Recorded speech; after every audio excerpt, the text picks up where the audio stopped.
Good morning, everybody. Welcome to the OK Grognard Show. It is Thursday, October 15th, 2020, 10 a.m. Central, in beautiful Lake Geneva, Wisconsin.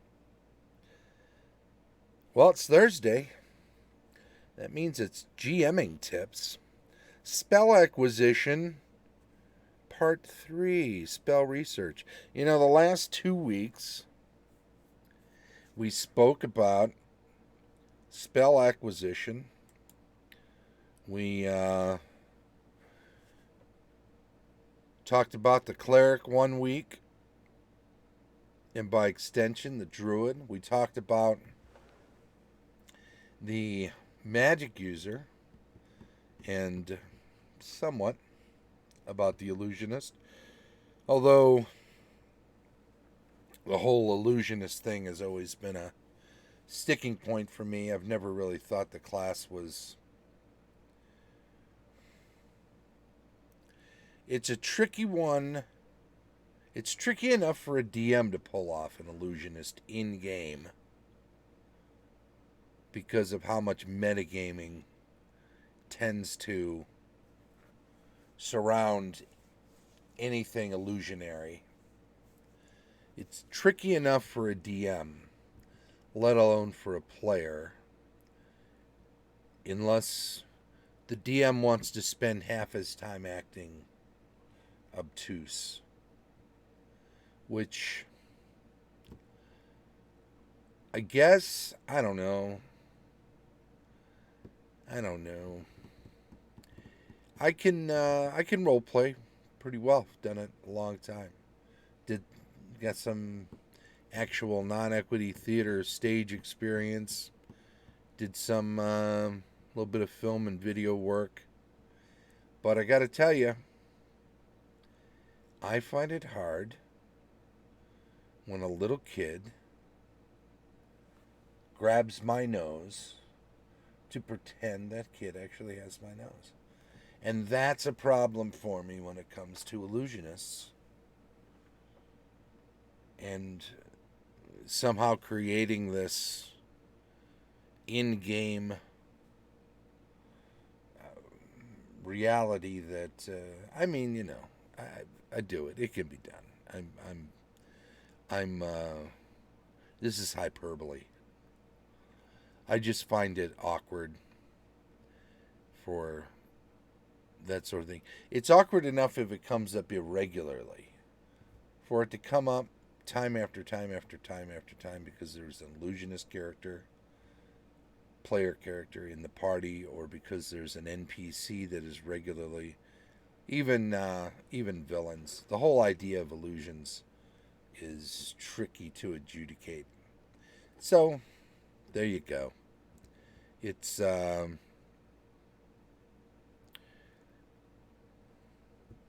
something I tend to avoid. So we kind of glossed over that when it came to spell acquisition. But something we did want to get back around to was spell research. It's in another section. It technically doesn't fall to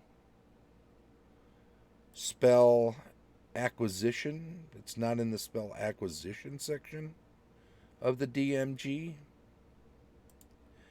But spell research is a thing. It is ostensibly about acquisition, so I thought I'd include it as part of this extended conversation.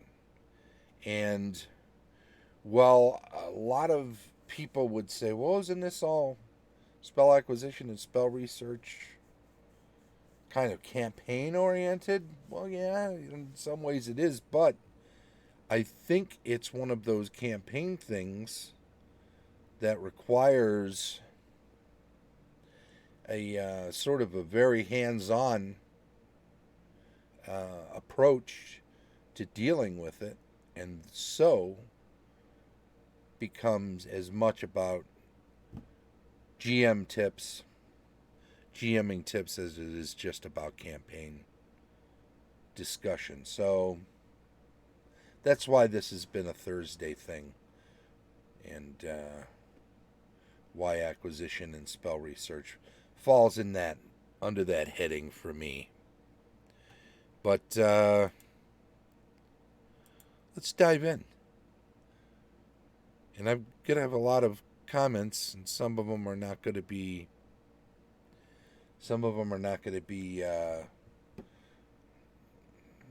quite in line with what we're going to read. So let's listen to what I'm reading and then pick it apart. Spell research, whether from the desire to create a new spell or from dissatisfaction with a lack of power, it is certain that the magic users in your campaign will eventually get around to inquiring about the procedures necessary to research and create a spell. Whether the spell is new or a listed spell which the character has been unable to locate during the course of his or her adventuring, the process is nearly the same. First, you must determine two salient facts. Is the character of sufficient intelligence to know another spell of that level? That's the max spells per level. Is the desired spell of a level which the character's ability allows? Can a character cast spells of that level at all? Success demands positive replies to both questions. However, regardless of any negative responses, information will not be passed to the inquirer, for he or she should be able to discover such obstacles without recourse to the DM, and failure to do so indicates a lack of good judgment on the character's part, which will be evidenced by a lack of success only after fruitless research. Gary's basically suggesting that if the player hasn't figured out that they can't know any more spells of that level because they've hit their max, and the player can't figure out that they don't have the ability to cast that level of spell yet, they can only cast up to second level spells, and this is a third level spell. If they can't figure that out on their own, then you should string them along. And, let it be part of the game that they do all this research and at the end wind up failing. And I don't agree with any of that. That's just, first of all, it wastes my time as much as, and I don't mean to get all Fast Times Mr. Hand on the air. Are we talking about our time? Yeah, we are talking about our time. We're talking about Mr. Hand's time. We're talking about Spicoli's time. We're talking about everybody's time. Just flat out, just say, what are your max number of spells? How many spells do you have for that level? If you hit the max, no, you can't have it. You can't add any more. And unless you increase your intelligence, right? And then the other thing is, what's the highest level spell you can cast right now? Second level? Well, that's a third level spell. No, you can't add it. End of discussion. Why have this? First of all, one of two things is happening here if you're playing this out. Either you're playing it out at the table, in which case, during a regular session, in which case all the rest of the players are there, and you're wasting all of their time as well, either with the intent of humiliating or mocking the player for not realizing that they can only have so many spells or they can't cast that level of spell yet. Why is that's not part of your job as a GM to do that sort of thing? It's one thing to to rib someone in the moment for a thing, but to stretch it out in such a way that it becomes this elaborate prank. Hey George, how you doing, buddy? Just doesn't. And if it's not at the table and you're not wasting all the rest of the players' time, at the very least you're wasting this person's time, and you're wasting your own time. This is time better spent prepping more stuff, doing other things. And you also don't know when is that time going to be demanded of you. It has to be at a time when that player's available as well. So, either you're going back and forth trading this series of emails, which is a huge time suck, or you get together on Skype or Zoom or, some sort of video messaging or conferencing app, and then you're wasting time in real time. So none of it's worth it. Don't do it. That's the GM tip from me is don't waste don't waste anyone's time, most importantly, I think your own. So there you go. This is why this is a part of the reason why all of this is in GMing tips rather than campaign, because this is stuff that you can determine right out of the gate that you shouldn't be wasting your time on. Determination of spell level. New spells might pose a small problem as it will require some study on your part, but most of the burden can be shifted to the player. Don't do this.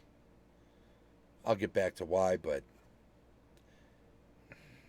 streamline this process. Whatever you're doing, streamline this process. You can say that it takes a certain amount of time in game without taking a like amount of time out of game of your own time. When desire to research a new spell is stated, inform the player that his or her character must carefully draft the details of the spell. No, don't do this. You must have a typed copy, i.e., you must have a typed copy of the spell in the same format as used in the player's handbook. It's never going to be right. Only when this is in your hands should you consider the power of the spell. Meanwhile, do not discuss the matter with the player. Yeah, why give any guidance? That would only make it easier for everybody. At least, as DM to player, it might be necessary to take the part of a sage and discuss the spell with the player character, for example, but that is entirely different.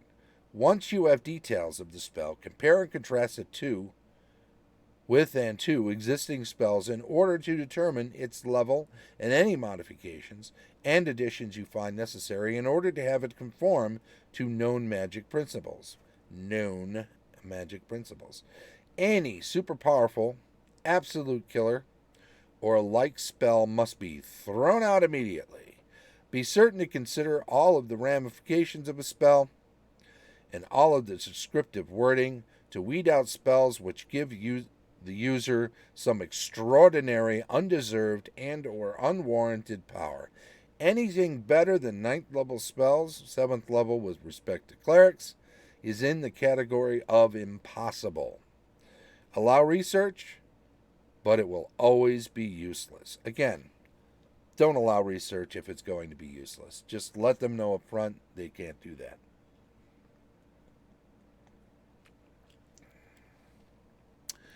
Mark, just include Len Lakofka involved in new spell research and see how it goes.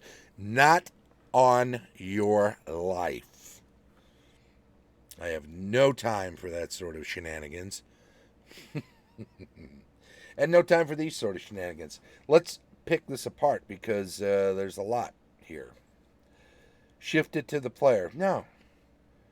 If you want something done in a certain way, then when they do the research, tell them what they have found. Don't have them write something that doesn't work and then spend the additional time, because you're wasting their time and you're wasting your time. I would rather have them thinking about stuff they're going to be doing in-game, stuff they're going to enjoy doing, parts of the game that are fun for them, are fun, interactively fun. And again, this is all stuff that if you're doing it at the table during a regular session, everybody else has to sit around and do nothing, twiddle their thumbs, or interrupt you and make it take longer. If you're doing it away from the table, that's additional time you could have spent preparing other game stuff, whatever. So why make all of this take all that time? I don't see it as a productive way. I don't see it as an enjoyable role playing experience for the most part. If you can find a way to make this fun to role play, and that's your thing, go for it. I'm telling you, I've been at this a long time, and I think most people would find this a study in frustration. Okay, here's something I do. So I run first edition games. I run games using just the core rule books, primarily. People say, well, what about Unearthed Arcana? There's all sorts of stuff in there, including a lot of spells. I say, well, I tell you what, any spell that you want to take campaign time out, your character sets aside time within the game world to research a spell. You tell me what it is you want to research. I'll tell you how long it's going to take. Any spell that's in Unearthed Arcana, you can, you know, provided you have room in your books, max spell levels, provided it's a spell that you can cast of a level you can cast, and we'll clear that up without this monkeying around crap. Provided that is the case, then I'll tell you how long it's going to take, and you tell me if you want to take the time to do it. Because you'll know going in how long it will take to research a spell. You'll know if it's worth it for you. If there's some big world event going on in the campaign and you can't take 2 weeks away from it, maybe you'll say, I'm going to have to put that off. But as soon as I know I'm going to have 2 weeks, then this is what I'm going to do with that 2 weeks. And great, there you go. Boom, boom, boom, we're done. Plus, anything that's in Unearthed Arcana, I know ostensibly is balanced or ready to go. It's written in a way that makes sense for the game. That's the easiest way to add new spells into a game that people want to research. I also will put players were not interested. Many of my games never included new spells. There were so many spells from so many sources. All right? And your players just weren't up for it, huh? Yeah, I hear you, George. It's true. A lot of players don't want to, even when you make it as easy as I've just described, which is basically a 5 or 6 sentence conversation. Even when I make it that easy, I find some players aren't interested in doing it. Now, of course, they still have to roll a percentage to know the spell and based on their intelligence and other things like that. But I try to make it as simple as possible. Sure, expand your spell book. Make it a lot more varied.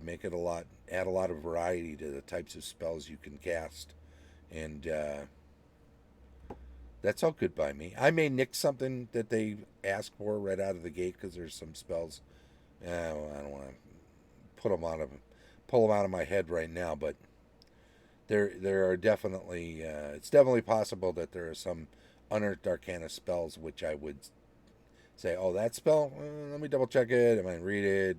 Usually I'll reread something because I don't know everything off, not everything by rote. So I may double check it and then just say, no, you can't find, the right materials, or you can't find somebody who knows enough about this, or you can't find the right books, or whatever it is. I'll give an in-game, usually an in-game reason, but then I'll also give the metagame reason, because I think it's important for players to understand what type of game they're in. If there's a reason that I think something's too powerful or broken or would screw with the whole balance of first edition, which has got to be super rare, but if something is like that, I think it's good to be transparent about that with your players, and that way, they're not running up against that same wall all the time.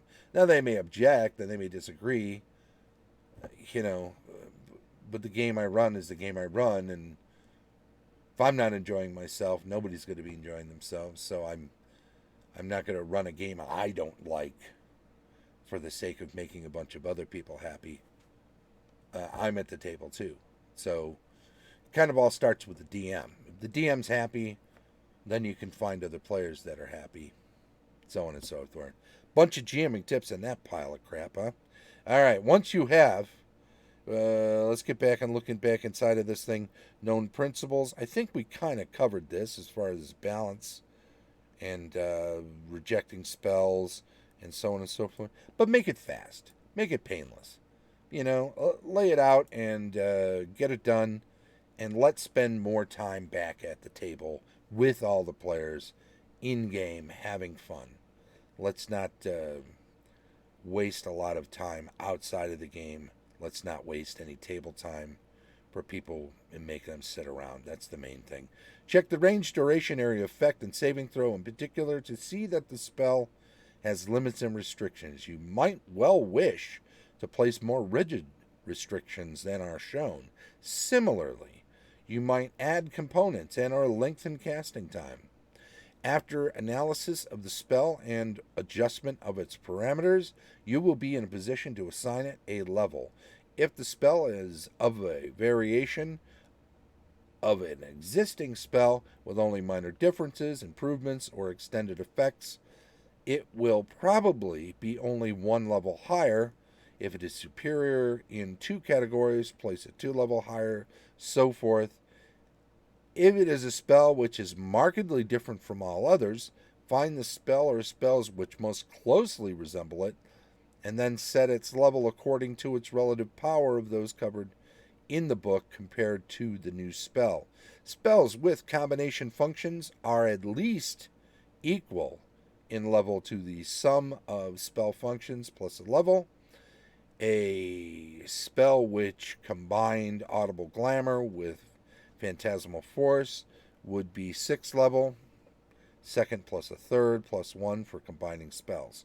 All right, real cool there. So, yeah, if you're just using stuff out of Unearthed Arcana, it's real easy because they're already set up. If they're coming up with something that's very different, this is all good advice. I agree with all of this. Generally speaking, if it's just a switcheroo, like Water Ball instead of Fireball, if it does the same damage as a Fireball, if it has all the same range and area of effect and all the rest of that, and it's, say, boiling water, right? So we've just kind of changed its sort of veneer. Then it can be exactly the same level and so forth. If it does more damage, we've got to add some 1 or 2 levels to it, depending on how much more damage it does. And if it has a longer range. So look at each thing, too. I'm not sure. Yeah, it kind of says that. Range, duration, area of effect. Any of those things, for each of those things that is extended or increased, you should probably consider adding a level to the spell level. So too, and here's a GMing tip, if it wants to increase in one area, but you are interested in keeping it at a lower level, you can decrease it in other areas. We can limit the duration and allow the area of effect to be greater.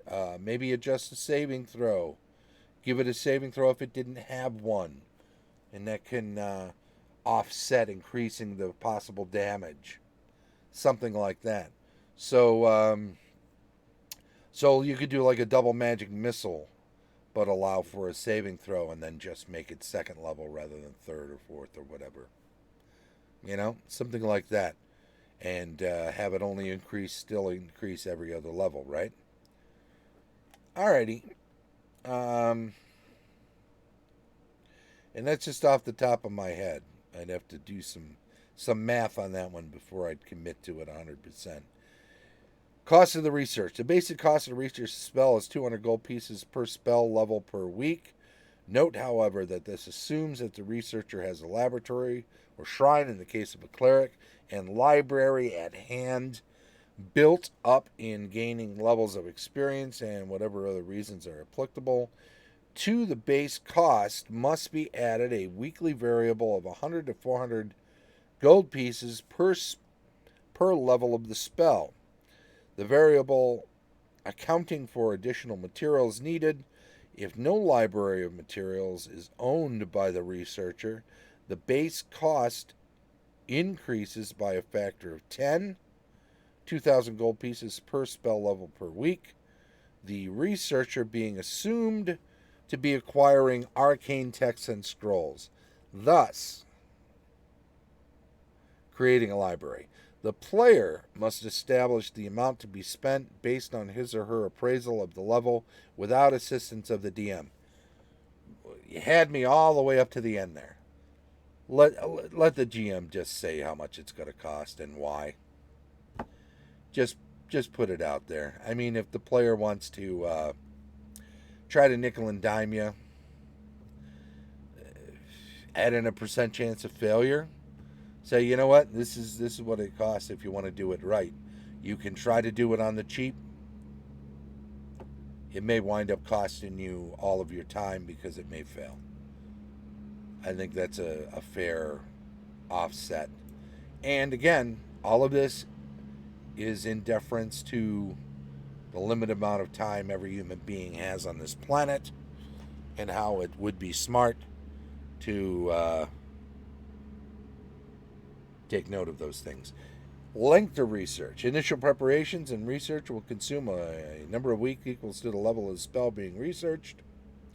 After this initial period, there exists a chance to achieve success, chance of being given weekly. Research, therefore, will always extend to a number of weeks equal to the level of the spell being researched, plus 1. First level spell will take a minimum of 2 weeks to research. Research expense accrues each and every week. There is no limit to the extension of research, although practically even minimal expenditure will result in successful research after the basic period, plus 6 or so weeks on average. Okay. Conditions under which a spell research is possible. It is absolutely mandatory for the researcher to be of sound mind and body, to have privacy and seclusion, free from interruption during the course of his or her spell study. This necessity precludes any adventuring or general interaction during the period of research. It requires about 8 hours per day of work, and only an hour or two can be spent doing other things, instructing underlings, dispersing funds. Any interruption of research will be a setback. Each day of such hiatus will cause 1 full week of lost time. Also, as noted above, a library must be at hand, and this means that either the researcher must have his or her own stronghold or highly private quarters, or obtain them prior to beginning the project. If personal library is not possessed, the research must be carried on in or within 1 day's journey of a town or city in which the research materials can be obtained. Research materials. Acquisition of materials, not only texts and scrolls, but also various components for the needs of the spell. Written works cover the whole spectrum of knowledge, as the researcher must be aware of any and all aspects of the magic he or she wishes to use. Thus, works on history, geography, astrology, astronomy, alchemy must be obtained. Chance of success. Base chance of success is 10% plus the intelligence score of the researcher, wisdom with respect to clerics, plus the level of the character researching the spell, minus twice the level of the spell being researched. 10% plus 1 plus level minus 2 times spell level. Base chance for success. The base chance is modified upwards by 10% in 10% increments by doubling the maximum base cost per level of the spell, 2,000 gold pieces, and thus an expenditure of base cost plus variable plus 2,000 gold pieces per spell level basis increases base chance from 10 to 20%, 4,000 and 4,000 gold piece additional per spell level increases from 10 to 30%, and so on to a maximum base chance of 50%. Expenditure of 8,000 gold pieces additional per spell level. Insufficient expenditure means 0% percent chance of success, determination of success.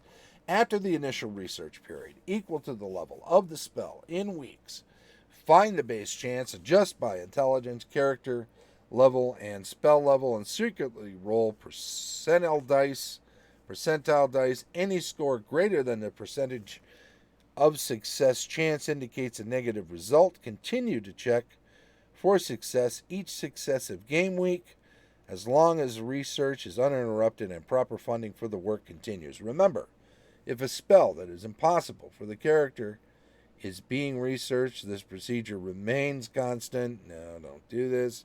But there will never be success, and the die roll is simply frosting. I don't think so. Eventually, even the most determined and least wise will begin to understand their aim is fruitless. No, don't string them along. It's not a good thing to do. You're not out to get your players. Confidentiality of new spells. Once a player succeeds in researching a new spell, it is his or her character's alone. Only that character has the proper formula, and no mention of the spell should be made by you. Additional notes. There is no way that cost in money or time can be reduced. Likewise, conditions must be set forth, research materials must be obtained, and it is possible to use another's facilities, but this will most certainly not reduce cost. Gathering a library assumes that the player or the character is in a metropolitan area with libraries, booksellers, etc., from which copies can be obtained. If such is necessary, this must be done prior to beginning the actual research, as it will take about a week per spell level to gather sufficient materials. The greater this level of the spell, the more esoteric and rare the tomes needed. There you go. I don't have a problem with any of the rest of that, provided none of it is stringing along players, simply frosting. None of it is wasting your time or the player's times. You might, here's a GMing tip, right? You might decide that this is all too expensive or too time consuming. So you might make the formula for the expense less. You might have it less for lower level spells and have it increase until it's commensurate with this at higher levels. Same for the amount of time taken. You might allow for lower level spells to be easier and less costly, and for higher level spells to be the same or more costly or tougher, and only available, under very difficult circumstances. Although, if you do that, you may wish to have some sort of rumors of somebody that has created these tougher spells in the past so that somebody could go to them, seek them out. The tomb of this one wizard who's been dead for 1,000 years might include his spell book or some scrolls. Perhaps he would have destroyed his spell book, but he's so proud of certain spells that he created that those are the ones. And hey, did he create those spells? Are they already in the player's handbook? Well, if they're in the player's handbook, somebody created those spells. And in your campaign world, certainly you can determine that there's somebody in the past who created those spells whereby they can be acquired, whether it's from a tomb or an ancient book somewhere or whatever. So, there you go. GMing tips. All about spell acquisition. All about research of new spells. That was today's show. Oh, a little over. Well, we're going to shut her down now. And I will say thank you to everybody who follows the channel. And do yourself a favor and be sure to chime in on the channel when you're here, because that gets you on a little list that we like to call the giveaway list. If you are a follower and you chime in, we put you on the list, and once a week we pull something, pass it along to some lucky follower. And we only ask that you chime in because we want to make sure you're not a bot. Anyway, I want to say, come on back tomorrow. Building Adventures tomorrow, 10 a.m. 10 a.m. Saturday, GM Reviews, 10 a.m. every day. On Sunday, it's World Retrospective and weekly news and announcements on Monday, cartography and world building on Tuesday, campaign discussion on Wednesday, back around the horn of GMing tips next Thursday. Also, if you're on YouTube catching this, please do give us a thumbs up. Subscribe to the channel. If you have some constructive criticism, feel free to make a comment. It's always nice when we get comments that help us make the show better, so we appreciate it. And this has been the OK Grognard Show from beautiful Lake Geneva, Wisconsin. Bye-bye.